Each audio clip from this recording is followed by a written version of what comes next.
जय श्री कृष्ण, जय श्री राधे। तो Radhe Radhe. The Saloni diary आध्यात्मिक यात्रा पर आप सबका स्वागत है। और जो लोग नए जुड़े हैं उनसे प्लीज़ रिक्वेस्ट यही है कि आप लोग जो चैनल को सब्सक्राइब करें, लाइक करें, शेयर करें और सबको मेरी तरफ से राधे राधे।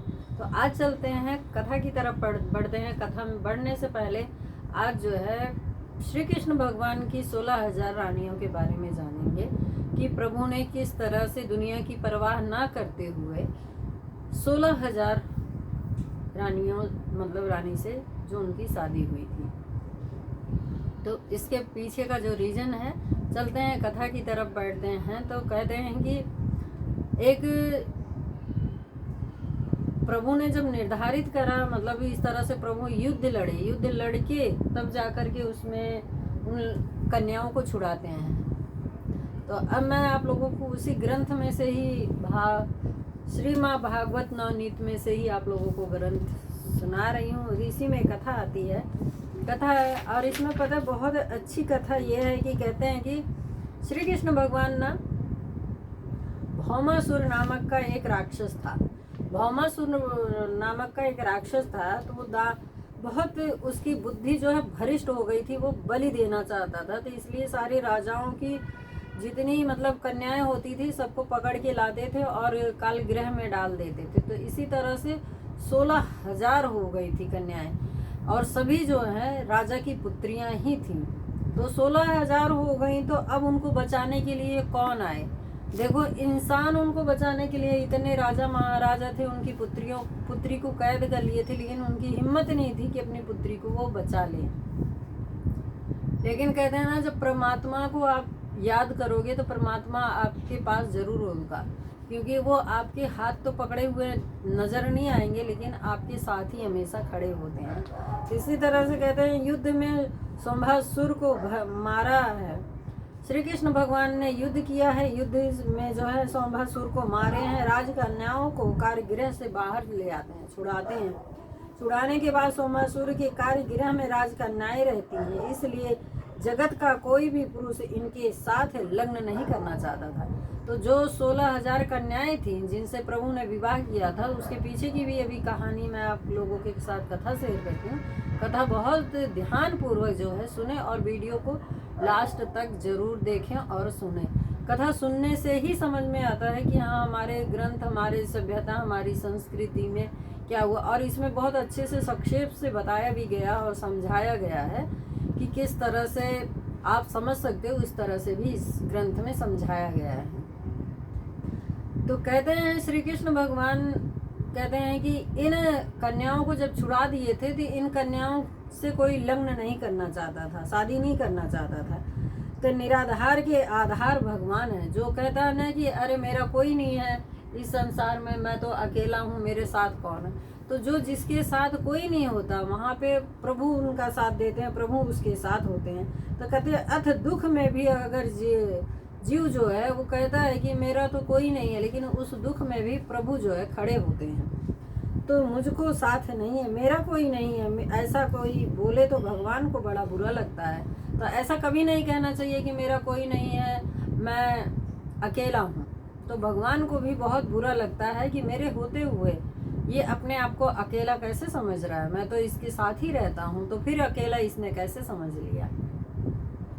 तो कहते हैं कि भगवान सभी के हैं, आप भगवान का दर्शन करें या ना करें, लेकिन भगवान जो है आपका प्रेम करे या ना करे, भगवान आपके साथ प्रेम करते हैं। भगवान सभी के, भगवान का दरवाज़ा जो है सभी के लिए खुला रहता है। वो कभी भी आए, दिन आए, दोपहर आए, रात में 24 घंटा जो है प्रभु का दरवाज़ा खुला रहता है। तो आप प्रभु से प्रेम करते हो नहीं करते हो ये मायने नहीं रखता। प्रभु आपसे प्रेम करते हैं ये मायने रखता है। तो प्रभु कहते हैं कि इसी तरह से मेरा दरवाज़ा जो है हमेशा खुला रहता है, चाहे जो चाहे जब आ जाए, मैं हमेशा उसका स्वागत करने के लिए तैयार रहता हूँ। मेरे पास आने से वो कभी भी जो है खाली हाथ नहीं लौट सकता, क्योंकि आप इधर उधर अपनी प्रार्थनाएं करोगे तो आपकी प्रार्थनाएं कोई नहीं सुनेगा, लेकिन आप प्रभु की शरण लोगे तो प्रभु आपका वो पार जरूर लगाएंगे। तो इनका जीवन कैसे पूरा होगा। तो अब श्री कृष्ण भगवान ने सोचा कि भाई इनसे तो कोई शादी ब्याह तो करेगा नहीं, तो इनका जीवन जो है कैसे पूर्ण होगा। भगवान को भी थोड़ी सी शंका हुई है। भगवान ने तो सोच लिया कि मैं इनसे विवाह करूंगा, तो लेकिन भगवान को भी अंदर ही अंदर शंका होने लग गई कि मैं विवाह करूंगा तो सब कहेंगे कि इसने 16,000 मतलब कन्याओं से शादी करी, तो इसके पीछे भी जगत बोलेगा। फिर प्रभु ने कुछ देर सोचा, तो फिर उसके बाद कहा कि दुनिया तो मैं बनाया हूँ, सारे रीति रिवाज तो मैंने बनाए हैं, जो मैं लागू करूंगा वही होगा। मुझे दुनिया से कुछ लेना देना नहीं है, दुनिया की परवाह मुझे नहीं करना है, मुझे उस पर काम करना है। तो इसी तरह से सुना नहीं, श्री कृष्ण भगवान ने किसी की नहीं सुनी है, और जो है 16,000 कन्याओं से किस तरह से विवाह किया है। तो प्रभु ने किसी का मतलब ये नहीं सोचा कि ये मेरे मतलब ये आएंगे यहाँ पे बोलने के लिए कि हाँ तुम इनसे शादी क्यों कर रहे हो, तुम्हारे पास पहले से पत्नियां हैं और इस तरह से 16,000 कन्याओं से तुम विवाह करने के लिए चल रहे हो। तो इसीलिए कहते हैं भगवान फिर अपनी दृष्टि से डालते हैं कि इस जन्म में तो मैं किसी को इस तरह से निराश नहीं होने दूंगा, क्योंकि राम अवतार में मैंने दुनिया की बात सुनी थी, तो सीता को फिर से वनवास हो गया था, और सीता ने मेरे कारण मतलब कितना एक प्रजा के कारण ही, लोगों के कारण ही इतनी तकलीफ भोगी थी। अगर उस वक्त भी मैं किसी का ना सुनता और अपना ही करता तो शायद इतना कष्ट ना उठाना पड़ता, लेकिन उस वक्त तो मैंने कि प्रजा की सुनी, लोगों की सुनी, और इस तरह से सीता का वनवास हुआ और इतना कष्ट उठाया। लेकिन अब मैं ऐसा कुछ भी नहीं करूँगा, मैं अपने नियम बदल के रहूँगा। तो श्री कृष्ण भगवान कहते हैं कि जो 16,000 कन्याएं होती हैं, इसी तरह से 16,000 कन्याएं होती हैं, तो मंडप 16,000 होते हैं। मंडप जो है 16,000 मंडप सजाया जाता है, और उनके गुरु जो हैं गर्गाचार्य जी महाराज हैं। और गुरु तो एक ही हैं। हिंदू धर्म मान्यताओं के अनुसार जो आजकल गांव में कहते हैं ना कि शादी ब्याह करते हैं, तो उनका महत्व होता है, अग्नि होते हैं, साक्षात गुरु होते हैं जो शादी कराते हैं। इस तरह से अपने मतलब घर के पूर्वज वगैरह होते हैं, उनके बीच में जा कर के शादी होती, वो मान्य होती। आजकल जो लोग शहर में ऐसे कर ले रहे हैं, शादी कर रहे हैं, नहीं, वो कहीं भी मान्य नहीं होती है। इसी तरह से कहते हैं कि अब गर्गाचार्य जी महाराज तो एक ही हैं। श्री कृष्ण भगवान तो 16,000 मंडप तो सजवा लिए हैं, देवकी माता या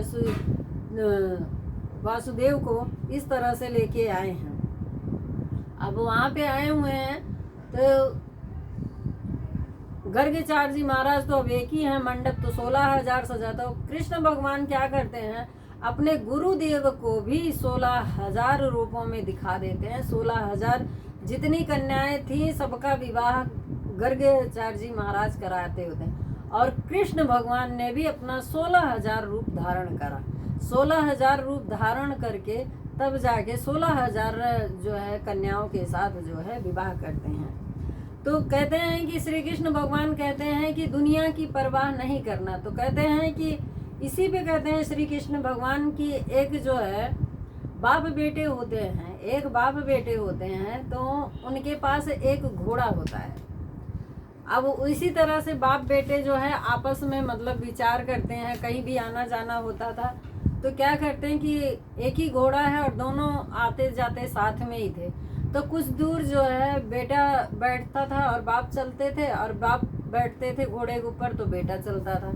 तभी भी दुनिया से रहाई से नहीं हुई कि जैसे ही पहले बाप बैठे,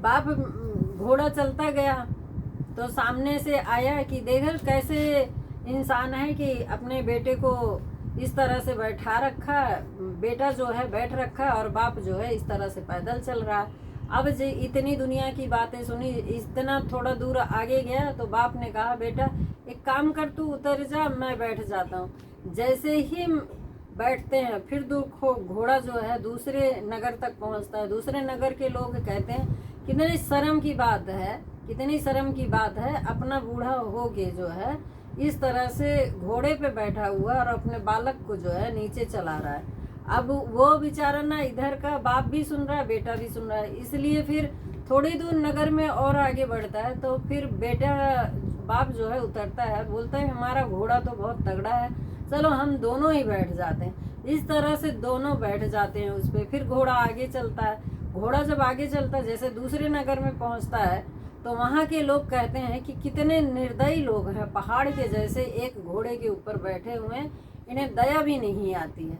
तब दोनों बाप बेटे जो हैं उतरते हैं। तब कहते हैं, बेटा जो है बाप से कहता है और बाप जो है बेटा से कहता है, बेटा अगर जीवन जीना है तो दुनिया की देख के मत चलो। परमात्मा ने, अगर हम परमात्मा की शरण पकड़ेंगे तो परमात्मा हमें कभी कुछ नहीं बोलेंगे, हमें पार जरूर लगाते हैं। देखो परमात्मा हमें नहीं बोल रहे हैं, लेकिन ये जो लोग हैं, जो इंसान हैं, जिनकी हम परवाह करते हैं कि ऐसा कहेंगे वैसा कहेंगे, तो इनकी ना कभी भी आपको बात नहीं सुननी चाहिए। आप बस परमात्मा की शरण पकड़ें और परमात्मा आपको जो निर्धारित कर रखा उसी पे चलें। आप घोड़े पे बैठे या कुछ भी, तब बाप बेटे क्या करते हैं, उसी घोड़े पे बैठ करके अपना जीवन जो है सफर तय करते हैं। जब उन्होंने ठान लिया कि अब मुझे किसी की बात नहीं सुननी है, बाप बेटे ने भी, क्योंकि अब तक सबकी सुनते सुनते आए थे और घोड़े का सफर कर रहे थे। इसी तरह से आपके जीवन में भी जब भी आप कुछ अच्छा करने चलेंगे, तब सामने से लोग रोक टोक जरूर करेंगे, अरे ऐसा क्यों कर रहे हैं, ये वहाँ पे आपको बिल्कुल ही नहीं सुननी है। तो श्री कृष्ण भगवान ये चीज़ एक छोटी सी कथा के माध्यम से समझा रहे हैं लोगों को कि अगर मैं लोगों की बात सुनने लग जाऊंगा तो ये जो 16,000 कन्याएं हैं, इनका जीवन जो है व्यर्थ हो जाएगा। इनसे ना कोई शादी करेगा, ना इन्हें इज्जत और मान सम्मान देगा, इनका तिरस्कार करेंगे सब जगह। अब मेरे होते हुए कोई इनका तिरस्कार करे, मैं होने नहीं दूंगा, मैं नियम ही बदल दूंगा। तो भगवान जो है भक्त के लिए अपने नियम भी बदल देते हैं। भगवान जो है अपने भक्त के लिए नियम भी बदल देते हैं। तब जाके श्री कृष्ण भगवान जो है इसी तरह से 16,000 रूप धारण करके, और 16,000 गर्ग जी महाराज जो है उनका रूप बदलते हैं। 16,000 गर्ग महाराज दिखते रहते, गर्गाचार्य जी महाराज दिखते रहते हैं शादी कराते हुए। 16,000 तो श्री कृष्ण भगवान, 16,000 रानियां हो गई। अब जो है कभी भी किसी को ये महसूस नहीं हुआ, सबको ये लगता था कि कृष्ण जो है सिर्फ उन्हीं के पास है, क्योंकि जब श्री कृष्ण भगवान का सब चिंतन करती थी तो श्री कृष्ण भगवान उन्हें ही दिखते थे। वो सोचती थी कि मेरे पास ही है, यहीं पे हैं। इसी तरह से एक दूसरे से अपने ही मन में खुशी होती थी कि हाँ ये मेरे पास ही हैं और किसी रानी के पास नहीं जाते हैं। तो सब आपस में ही खुश रहती थी और श्री कृष्ण भगवान की सभी सेवा में लगी रहती थी। तो इसी तरह से एक बार क्या हुआ, नारद जी आए। नारद जी ने लड़ाई लगाने का काम करा कि श्री कृष्ण भगवान बैठे रहे और सारी जितनी भी रानियां थी वो इसी तरह से सेवा भाव में लगी थी। अब नारद जी को श्री कृष्ण भगवान दिखाई नहीं दिए, तो श्री कृष्ण भगवान जब दिखाई नहीं दिए तो आंगन में गए। तो आंगन में पूछते हैं कि बलराम से पूछते हैं कि कृष्ण कहाँ हैं, कान्हा जी कहाँ हैं। तो श्री कृष्ण भगवान कहते हैं अपनी रानियों के साथ होंगे। इसी तरह से लेकिन आंगन रुक्मिणी की मतलब पास बैठे हुए श्री कृष्ण भगवान सारा नज़ारा देख रहे हैं, लेकिन तभी भी नारद जी आते नहीं हैं।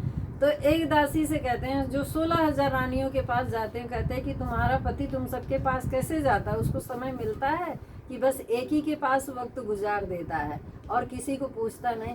तो दासियों की तरफ से जवाब आता, हमारे पति तो हमेशा 24 घंटे हमारे पास रहते हैं। तो प्रभु की ये लीला जो है माया, और आपको पता है 16,000 रानियों के लिए 16,000 महल बनवाए थे प्रभु ने। 16,000 रानियों के लिए 16,000 महल भी था। ये हमारे भागवत नवनीत में दिया भी गया, संक्षेप से बताया भी गया है कि जैसे कहते हैं ना, सत्यभामा हो गई, रुक्मिणी जी हो गई, इसी तरह से सबका महल अलग अलग था। इसी तरह से 16,000 रानियों के भी जो है महल जो है अलग थे, 16,000 महल बनवाए गए थे।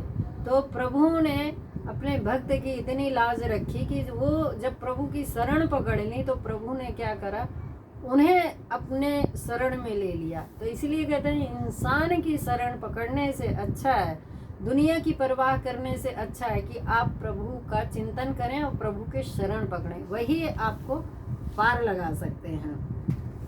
तो कहते हैं कि जैसे मैंने आपको घोड़े का तो बता ही दिया कि श्री कृष्ण भगवान ने ये कथा बताई कि ऐसे ऐसे। तो कहते हैं श्री कृष्ण महायोगी हैं, 16,000 राजमहल प्रकट किए हैं, 16,000 मंडप प्रकट किए हैं, 16,000 श्री कृष्ण के स्वरूप प्रकट हुए हैं। श्री कृष्ण 16,000 स्वरूप धारण करके, तो क्या आश्चर्यजनक बात नहीं है?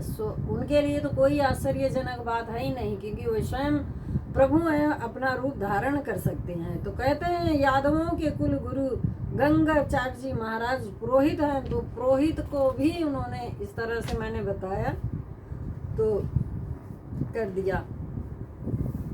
तो कहते हैं साधारण मानव को भय लगता है, जो साधारण मानव होते हैं ना उन्हें भय लगता है, पाप छोड़ता है, भय लगता है, सभी भगवान की भक्ति नहीं कर पाते हैं। घर में बालक बहुत तूफान करता हो, भगवान कहते हैं कि अगर भगवान कहते हैं कि अगर बालक जो है घर में बहुत तूफान करता है तो माँ जो है उसे संभालती भी है, उसे अगर लाड की ज़रूरत है तो लाड भी देती है, अगर जब उसे डांटने की बारी आती तो माँ उसे सीधा भी करती है। तो भगवान जो है इसी तरह से अपने भक्त के लिए जो है अपने आप को एक बच्चे की तरह भी धारण कर लेते हैं कि भक्त के अधीन हो जाते हैं। तो इस तरह से अगर जीव जो है बिगड़ता है तो परमात्मा तुरंत उसका हाथ पकड़ते हैं, उसे स्वीकार करते हैं। तो कहते हैं इस सांसारिक जीवन में आपने चाहे माता हो, पिता हो, भाई हो, बंधु हो, सब छोड़ देते हैं, लेकिन एक प्रभु है जो आपका हाथ पकड़ लेते हैं, छोड़ते नहीं।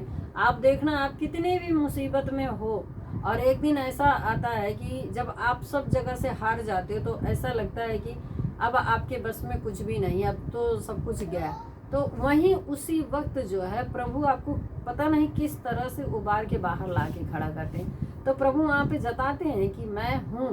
तो इसी तरह से प्रभु जो है जीव के साथ वैसा ही भेद करता है। अब यहाँ पे आती है कथा है सत्यभामा। सत्यभामा जो है बड़ी खुश होती हैं, बहुत इतराती रहती हैं कि 16,000 रानियाँ भी हैं, रुक्मिणी है, प्रभु उन्हीं के पास हैं। सबको ऐसा ही लगता है कि प्रभु उन्हीं के पास है और किसी के पास नहीं गए। तो सत्यभामा जो है उनको अपने मतलब सुंदरता पे ना बड़ा अभिमान था कि कृष्ण भगवान जो है उनके आगे पीछे डोलते रहते हैं इस तरह से, क्योंकि प्रभु तो सब समझ रहे हैं ये इसकी खुशी इसी में है, तो मैं इसके लिए ऐसा ही बन जाता हूँ। तो श्री कृष्ण भगवान सत्यभामा जिसमें खुश रहती थी उनके लिए वैसा, जो जैसी दासी सोचती थी उनके लिए वैसा ही रूप धारण करके रखते थे। तो सत्यभामा के लिए भी प्रभु इसी तरह से हो गए। प्रभु उनके अधीन होके उनका गुरूर और अभिमान तोड़ा, गुरूर और अभिमान इस तरह से तोड़ा। तो सुखदेव जी महाराज ने वर्णन करते हैं सत्यभामा जी का थोड़ा भय बताया है, अभिमान दूर किया है। जीव अभिमान छोड़ करके भगवान की सतत भक्ति करे तो भगवान कभी कभी जीव को अपने से भी बड़ा बना देते हैं। तो भगवान जो है, अगर हम ही इंसान हैं, भगवान की थोड़ी थोड़ी भक्ति करेंगे तो भगवान अपने से भी बड़ा बना देते। तो कभी जीवों को अपने से भी बड़ा बना देते हैं। जीव में अभिमान आए तो भगवान उसकी अपेक्षा करते हैं। सत्यभामा जी में सौंदर्य का अभिमान आ गया था। भगवान ने ऐसी लीला की कि अभिमान आधे तो भगवान उपेक्षा करते हैं। अभिमान छोड़ करके भक्ति करे तो भगवान कभी कभी ऐसी लीला करते हैं कि जीव को अपने से भी बड़ा बना देते हैं। मैं छोटा हूँ तू बड़ा है, सभी को भगवान विवेक से मान देते हैं। तो सभी को भगवान जो है मान और सम्मान भी देते हैं, विवेक भी देते हैं। इस तरह से कहते हैं ना कि हमेशा जो है अपने प्रभु की शरण में ही रहना चाहिए। प्रभु की शरण छोड़ करके आप किसी और की शरण अधीन मत हो।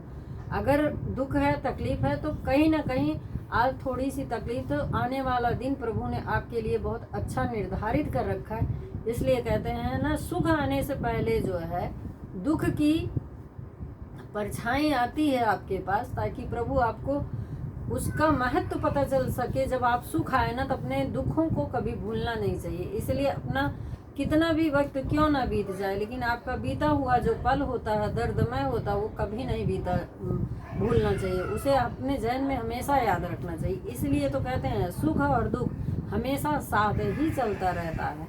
तो आज मैंने आपको 16,000 रानियों के बारे में श्री कृष्ण भगवान जी की कथा आप लोगों के